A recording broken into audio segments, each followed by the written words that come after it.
Hi, everybody. My name is Amber Dierking. I'm one of the Arts and Humanities Liaison Librarians at GVSU. Um, I work with a lot of different departments, but most relevant for this video is I work with LEADS and integrative studies. So me being the liaison to those areas means that I'm the go-to person in the libraries for students and faculty and staff. And I do a lot of different things for those departments, like buying books, visiting classes to teach research skills, and then also meeting with students one-on-one to support them in their research. Um, so we have a few different things that I want to talk about today, and those all involve the resources that are available remotely or as virtual services through the libraries.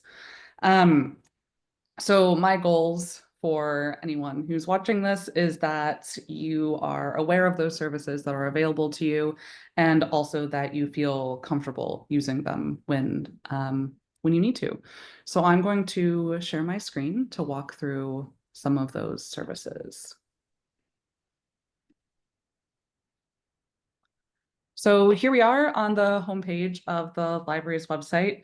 The first thing that I want to talk about, which I already alluded to a little bit, is that all of us liaison librarians do meet with students one-on-one, and those meetings can be virtual if you need research support at any point in the research process. So I wanted to make sure you could uh, find your librarian. So from the homepage of the library's website, we want to go to this tab that says Visit, Study, Learn. And then if we scroll down a little bit, one of the options right here is to meet with the librarian. If we click on that, it gives us a nice alphabetical list of all of the different areas that you can take a class in at Grand Valley and the librarian who works with that area. So if I scroll a little bit, you can see that I'm the librarian for art and art history as well. I also have modern languages, and quite a few other departments actually. And then the other information that's here is our emails. Um, so if you need support in, say, a film class, you could come here, confirm that I'm the librarian for film, and then you would have my email address. I would say that's the best way to contact any of us to set up an appointment. Our schedules really vary quite a bit from week to week and day to day. So that is the best way to set something up. It is a little bit different than maybe some of your professors who might have like 2 hours set aside on Monday afternoons for office hours. Our schedules don't really allow that as librarians, so we encourage you to reach out over email. Um, if I go back one tab to that Visit, Study, Learn page again, one of the other options that's available to you virtually is the Knowledge Market. So if you have a question about your research, but you're not sure you want to go directly to a librarian, the Knowledge Market can connect you with research consultants who are your fellow students, so they're peers. They've been trained in a lot of the same research skills that are needed to help you navigate library systems. Um, and you can make appointments online. So we have in-person appointments and virtual ones. So I can show you what that looks like. If I click meet with a consultant, it will take me to the Book It system.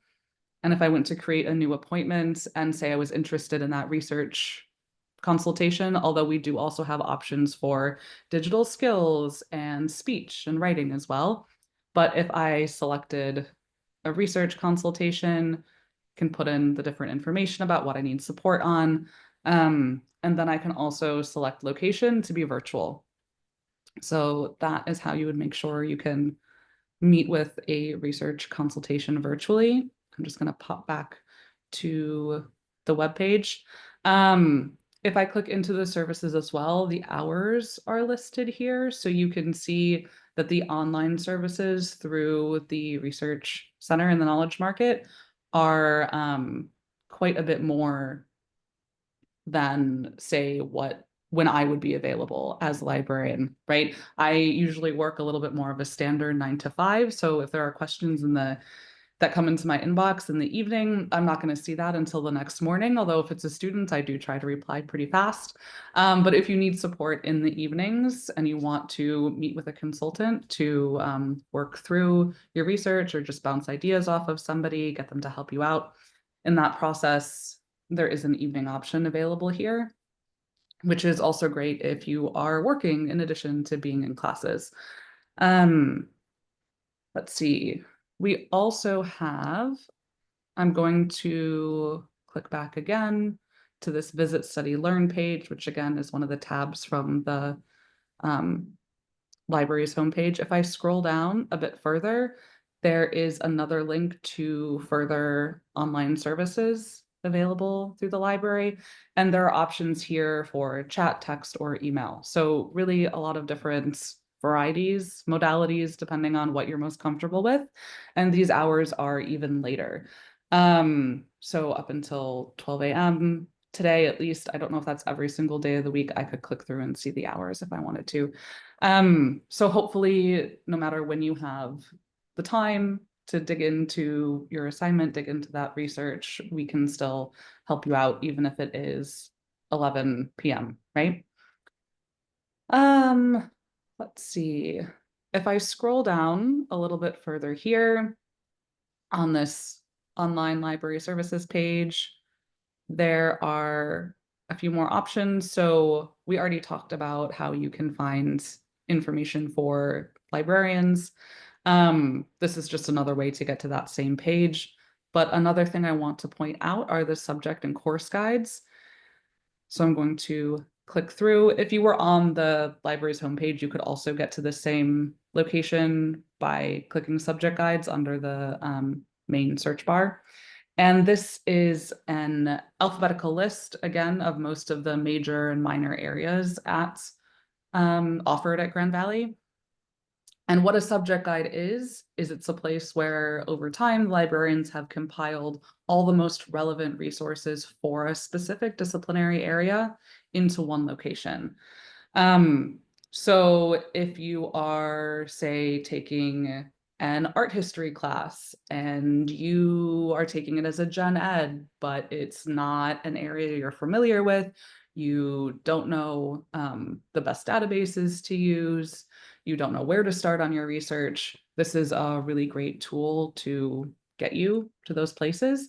So I'm just going to pop into that art and art history guide so you can see what it looks like.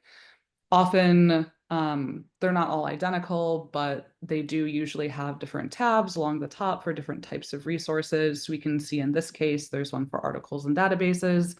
So a lot of these databases will be where we can get some of those more scholarly articles. You also do have the information for the liaison librarian for each area within the subject guide. So if you forget where to find me in other places, you can always find me or the other librarians on these subject guides as well. And then because this is the art and art history guide, we also have a tab for, say, images, which is not something that pops up everywhere else. But this is what I mean when I say there are resources specific to that discipline, and they're already all compiled in one place so that you don't have to find or figure out which library databases are the best for this. We already have them listed out in one place for you. And then beyond all of this, there are a few more pretty cool resources that are available remotely through the libraries. So I'm going to switch gears a little bit and pop into our Find, Borrow, Request tab. Of course, if you're searching either in our main search here or in databases, we have a lot of journal articles and ebooks and various other things that are available digitally. But I do also want to point out that we have digital collections from our special collections and archives. And I feel like a lot of people often assume that archives are in a dusty basement somewhere and you have to visit in person to get to those physical items. But we have also been digitizing some of those collections over time. So some of the collections that are most used in research assignments, or that are interesting for various other reasons. We've been trying to make those available online as well. So that is another, I think, interesting and exciting thing that is available virtually. So if I pop into it, I can see that there are 52 different digital collections that we have available online. You don't have to visit in person for. Um, and they cover a pretty wide range of disciplines. So there's a lot of interesting different things in here. Um, if you do have an assignment that's geared a little bit more historical or that you need archival sources for, I just wanted to make sure folks knew that this was an option that's available digitally as well as in person. So I'm going to go back to the library website here. And I have one more resource that I wanted to point out before we close out or leave a little bit of time for questions. And that is, let's see, I'm still on the Find Borrow Request page, and I'm going to scroll down a little bit further to the Borrow and Request section and point out document delivery. So if this is a service you're not familiar with, this is where we can get materials from other libraries. So Grand Valley has a lot of stuff, but we're also not the biggest university in the world. We're not the biggest library in the world. There are others that have really valuable tools and information that we don't, but we can get those items from other libraries. So if there was a chapter of a book or a journal article that the University of Michigan had, um, sometimes we can still get those items for you through services like document delivery. Now, this does require folks to sign in or create an account. So I do have an account, but if you didn't, it would prompt you to log in at this time, which is just your standard GVSU credentials. And often, I think sometimes people think of document delivery as we're getting a whole book shipped physically from library to library, which it can do, but we can also just request articles or book chapters through this. And digital copies are also pretty fast through this service. So it only takes usually a day or two for us to get that to you. So it's most helpful if you're able to fill out as much information as possible about the thing that you need.